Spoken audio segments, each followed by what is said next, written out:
नमस्कार। अच्छा, जितेबेले आमे भारतर पड़ोशी बोली कहू सांगे सांगे मनकू क्यों ना आसे पाकिस्तान चीन नुहे कि किंतु कौन हेबो जदि एही संपर्क केवल गोटे मैप्र लाइन भितर सीमित नुहे। आज आसंतु एही गभीर संपर्कगुड़िक भितरकू टिके पशिबा। तेबे एही यात्रा आरंभ करिबा आगरु आसंतु गोटे मूल प्रश्नरु ही आरंभ करिबा। जणे पड़ोशीर प्रकृत माने कौन? कौन एहा केवल पाखापाखी लागिथिबा सीमा कथा ना एहाठु किछि बेसी? साधारणतः आमे एमिति ही भावी थाउ नुहे कि पड़ोशी माने सेही देश जहा सहित आमर सीमा लागिछि माने लैंड बॉर्डर अछि। किंतु कथाटा कौन सतरे एतिकी केवल सीमा लागिथिले ही गण पड़ोशी हुअंती?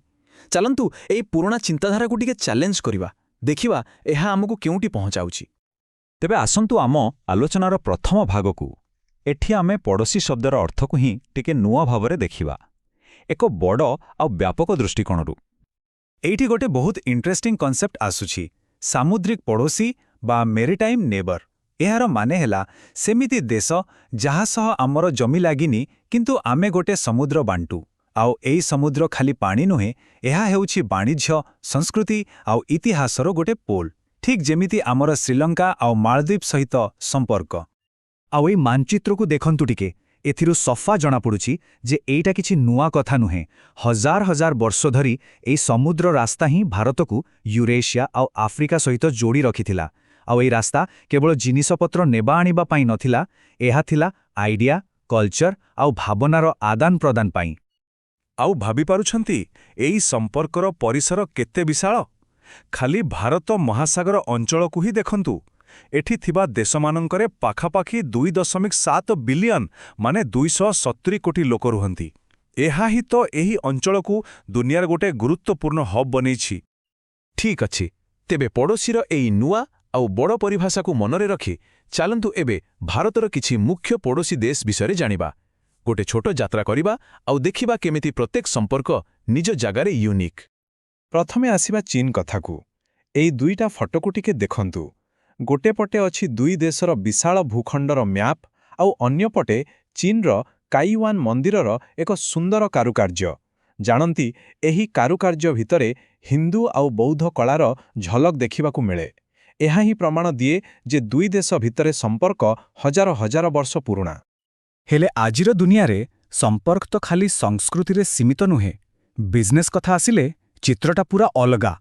एठी देखंतु वाणिज्य मामलारे चीनर पल्ला बहुत भारी।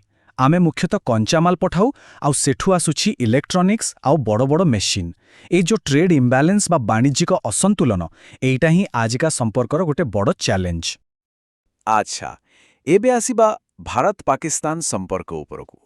1947 विभाजनरू आरंभ करी तीनिटा बड़ युद्ध तापरे कारगिल इतिहास रे बहुत तिक्तता रहिछि। किंतु 2019 रे जेतेबळे करतारपुर कॉरिडोर खोलिला, एहा सहयोगर एक नुआ आशा नेइकि आसिला। करतारपुर कॉरिडोर को केवल गोटे रास्ता बोली भाबिबा ठीक हबनी। एहा हेउछि विश्वासर गोटे सेतु।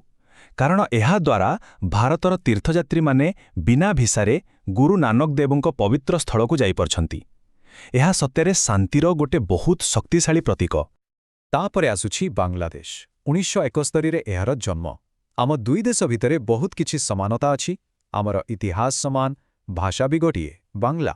आउ सबुठु बड़ कथा, गंगा ब्रह्मपुत्र भड़ी नदी आमकू जोड़ी रखिछि। एहा वास्तवरे एक स्वतंत्र संपर्क। अच्छा, खोला सीमा बा ओटेन बॉर्डर शब्दटा शुणिथिबो। एहार माने कौन? एहार माने हेला एमिति एक सीमा जेउठी दुई देशर लोक बिना भिसा कि पासपोर्ट रे जिबा आसिबा करि पारिबे। एहा हेउछि दुई देश भितरे थिबा गभीर विश्वास आउ बंधुत्वार प्रतीक। आउ एही खोला सीमार सबुठु बड़ उदाहरण होउछि नेपाळ। हिमालय कोଳରେ थिबा नेपाळ सहित भारतर संपर्क एही ओपेन बॉर्डर उपरे ही तयारी। एहा सहित पशुपतिनाथ मंदिर भଳି आमर साधारण धार्मिक स्थल अछि। आउ अर्थनीति क्षेत्र रे भी आमे परस्पर उपरे बहुत निर्भरशील। एबे आसंतु भूटान कथा जानिबा। ए देशर गोटे बहुत मजादार कथा अछि। एठी देशर प्रगति को जीडीपी रे मपा जाय नाही, बरं ग्रॉस नेशनल हैप्पीनेस बा सकल राष्ट्रीय सुखरे मपा जाए। एहार चारिटा मुख्य आधार हेला सस्टेनेबल डेवलपमेंट, परिवेश सुरक्षा, निज संस्कृतिर संरक्षण आउ भल शासन। केते भिन्न आउ सुंदर चिंताधारा नुहे कि?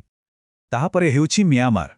ଏହାକୁ ଭାରତ ପାଇଁ ଦକ୍ଷିଣ ପୂର୍ବ ଏସିଆର ଗେଟୱେ ବୋଲି କୁହାଯାଏ କାରଣ ଏହା ହେଉଛି ଏକମାତ୍ର ଆସିଆନ୍ ଦେଶ ଯାହା ସହିତ ଭାରତର ଲ୍ୟାଣ୍ଡ ବର୍ଡର ଅଛି। ଆଉ ଏହାଛଡ଼ା ସମୁଦ୍ର ରାସ୍ତା ଆଉ ଆମର ସମାନ ବୌଦ୍ଧ ଐତିହ୍ୟ ଏ ସମ୍ପର୍କକୁ ଆହୁରି ମଜବୁତ କରିଦିଏ। ତେବେ ଏହି ଛୋଟ ଯାତ୍ରାରୁ ଗୋଟେ କଥା ତ ସ୍ପଷ୍ଟ ହେଉଛି, ପ୍ରତ୍ୟେକ ଦେଶ ସହ ଆମ ସମ୍ପର୍କ ଅଲଗା ହେଲେ ବି ଏହା ଭିତରେ କିଛି କମନ୍ ଥ୍ରେଡ୍ ବା ସାଧାରଣ ସୂତ୍ର ଅଛି। କିଛି ସୂତ୍ର ଆମକୁ ବାନ୍ଧି ରଖୁଛି ତ ଆଉ କିଛି ଆମ ଭିତରେ ଦୂରତା ବି ସୃଷ୍ଟି କରୁଛି। ଏଇ ଟେବୁଲକୁ ଦେଖିଲେ କଥାଟା ଆହୁରି ସ୍ପଷ୍ଟ ହୋଇଯିବ। ଦେଖନ୍ତୁ, ଚୀନ ସହିତ ବୌଦ୍ଧ ଧର୍ମ ଆମକୁ ଯୋଡୁଛି କିନ୍ତୁ ସୀମା ବିବାଦ ଆମକୁ ଅଲଗା କରୁଛି। ସେମିତି ପାକିସ୍ତାନ ସହିତ ଆମର ଐତିହ୍ୟ ଆଉ ଭାଷା ସମାନ ହେଲେ ବିଭାଜନର ଇତିହାସ ଆମ ଭିତରେ କାନ୍ଥ ହୋଇ ଛିଡ଼ା ହୋଇଛି। ଅନ୍ୟପଟେ ନେପାଳ ଆଉ ଭୁଟାନ ସହିତ ଧର୍ମ ଆଉ ଖୋଲା ସୀମା ଭଳି କାରଣ ପାଇଁ ସମ୍ପର୍କ ବହୁତ ଭଲ। ତେବେ ମୋଟାମୋଟି ଭାବେ କହିବାକୁ ଗଲେ ଏହି ପୂରା ଆଞ୍ଚଳିକ ସମ୍ପର୍କ ତିନିଟା ମୁଖ୍ୟ ସ୍ତମ୍ଭ ଉପରେ ଠିଆ ହୋଇଛି। ପ୍ରଥମ ହେଲା ସଂସ୍କୃତି ଓ ଧର୍ମ, ଦ୍ୱିତୀୟ ହେଲା ବାଣିଜ୍ୟ ଓ ଅର୍ଥନୀତି, ଆଉ ତୃତୀୟଟି ହେଲା ଆମର ଶେଡ୍ ଜିଓଗ୍ରାଫି, ମାନେ ଆମର ସମାନ ନଦୀ, ପାହାଡ଼ ଆଉ ସମୁଦ୍ର। ତେବେ ଏସବୁ ଆଲୋଚନାରୁ ଶେଷରେ କ'ଣ ଜଣାପଡ଼ିଲା?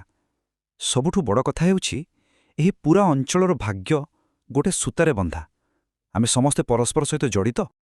ଏହି କଥାକୁ ନେଲସନ୍ ମଣ୍ଡେଲା ବହୁତ ସୁନ୍ଦର ଭାବରେ କହିଥିଲେ। ସେ କହିଥିଲେ, ଆମ ସମସ୍ତଙ୍କର ଭାଗ୍ୟ ପରସ୍ପର ସହିତ ଏମିତି ଭାବେ ଜଡ଼ିତ ଯେ ତାକୁ ଅଲଗା କରି ହେବନି। ଆଉ ଆମ ଅଞ୍ଚଳ ପାଇଁ ଏ କଥାଟା ପୂରାପୂରି ଠିକ୍। ଏଠି ଜଣକୁ କିଛି ହେଲେ ତାର ପ୍ରଭାବ ସମସ୍ତଙ୍କ ଉପରେ ପଡ଼େ। ତେଣୁ ଶେଷରେ ଆମେ ଏଇ କଥା କହିପାରିବା ଯେ ପଡ଼ୋଶୀର ଅର୍ଥ କେବଳ ମ୍ୟାପ୍ ଉପରେ ଟଣା ହୋଇଥିବା ଗାର ନୁହେଁ, ବରଂ ଏହା ହେଉଛି ଆମର ସମାନ ଇତିହାସ, ସଂସ୍କୃତି ଆଉ ଆମର ଗୋଟିଏ ମିଳିତ ଭବିଷ୍ୟତର ଏକ ଜଟିଳ ଜାଲ। ତେବେ ଶେଷରେ ଗୋଟିଏ ପ୍ରଶ୍ନ ଉପରେ ଚିନ୍ତା କରିବା ପାଇଁ ଛାଡ଼ି ଦେଉଛି। ଯଦି କର୍ତ୍ତାରପୁର ଭଳି ଗୋଟିଏ କରିଡର ବିଶ୍ୱାସର ଏତେ ବଡ଼ ସେତୁ ତିଆରି କରିପାରିଲା, ତେବେ ଭାବନ୍ତୁ ତ ଭବିଷ୍ୟତରେ ଏକ ଶାନ୍ତିପୂର୍ଣ୍ଣ ସମ୍ପର୍କ ପାଇଁ ଆମେ ଆଉ କେଉଁ କେଉଁ ରାସ୍ତା ଖୋଲିପାରିବା। ଧନ୍ୟବାଦ।